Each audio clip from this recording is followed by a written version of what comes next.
how are you landing this? It's like, Yeah. his angles is weird, bro. He has some weird angles for it, for sure. Well, he's very unique in a lot of ways. It's a very unique style, very unique mentality. He's a unique guy. But the leg kicks in the clinch, when he was, what was it? Was it still PFL back then? It was PFL. I know which one you were talking Yeah. about. The one that he was in the clinch and he In was the clinch. leg Just kicking. and full power I think leg kicks. he TKO'd that guy. Oh. He TKO'd that guy with leg It's kicks. horrible to watch because you're dealing with the clinch. And you're thinking, oh, we're just clinching here. And he's just killing your No, leg. he's like, we're not no clinching one here, can. yeah. Like no one can. Yeah. I don't know anybody else who kicks the legs from the clinch like Justin Gaethje does. Full power clinch. You know how you do that heel kick? That's what people do. They usually grab that heel and they hit it, whatever. Yeah. But like this guy is like straight Jose Aldo running leg kicking to you in the know, clinch. right? You know, it's insane. But think about all the guys you fought, Max. I mean, you have fought the best of the best. You fought everybody. Except Makhachev. There's like everybody of your era you fought. Yeah, well, with the Makhachev fight is not too far off. So, you know, never say never. I got a couple more years in me for sure. What do you think, like, if you had to plan it out? Okay, so here we got Poirier and Makhachev are fighting. They're fighting next, and that's going to be, what is that, New Jersey? New Jersey. New Jersey. So let's say Makhachev wins. If Makhachev wins, well, even if Poirier wins, Hey, bro, if Poirier You wins, and that'd be a fun Poirier, fight. it's You a know, great we rematch. We have history, you know, Yes. especially at 55. We're at 45. and make it a double belt. Brother, I would love that, brother. Double belt. Yeah, that'd be crazy. The double belt.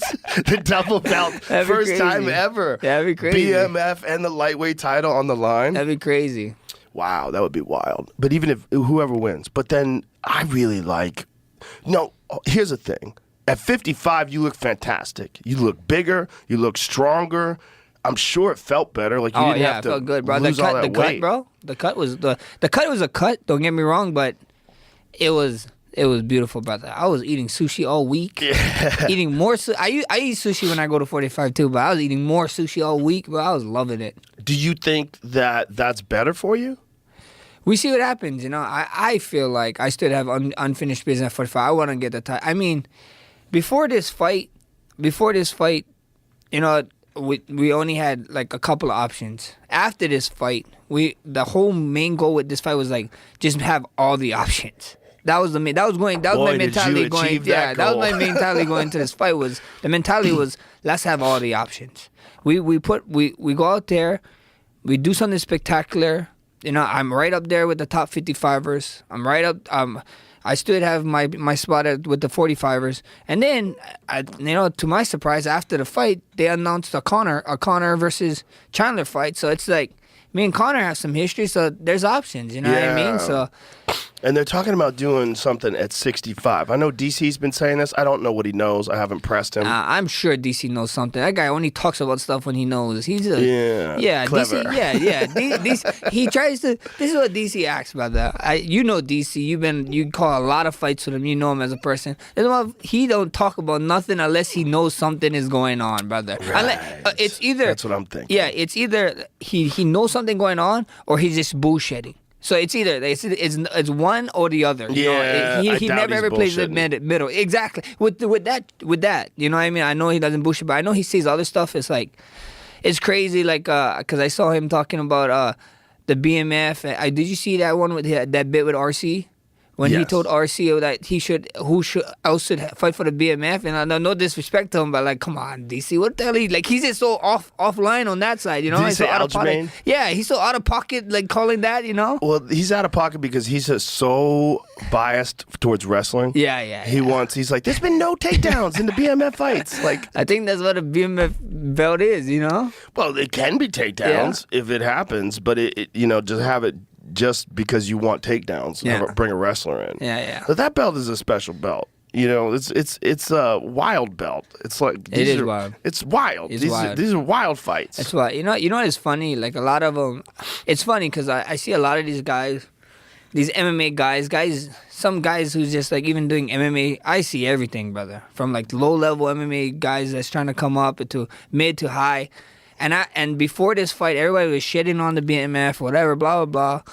And then now that I got it, I'm happy to see that it's actually getting its worth. You know what I mean? At the end of the day, everybody's saying, "Oh, no undisputed." Well, I was an undisputed champion. I have the BMF belt now. What is it? You know, you cannot tell. I'm fighting #1 contenders and keep fighting these and champions. What now? You tell me what it is. You know, at the end of the day, the belt is cool, and I always tell everybody the belt is cool, but you guys gotta understand.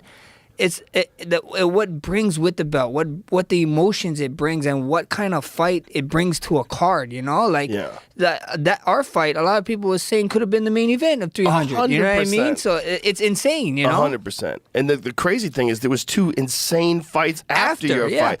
Your fight was so good that 2 insane world title fights afterwards had to happen after, and still people are talking about your fight. And I felt so bad for the girls because I was watching that fight in the back after doing my media, and it was such a crazy fight, brother. Amazing fight. But I think so. People was just had an adrenaline dump because of what happened in the last fight. You know, I lost my voice, bro. I lost my voice. I really did. I've never lost my voice ever in a UFC fight. Yeah, but when you dropped him, it's the first time I ever stood up.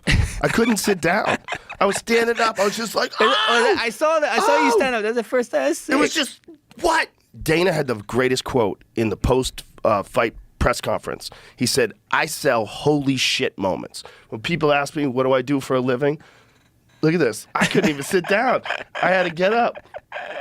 I had to hold on to those guys. I'm holding on to them. That's awesome.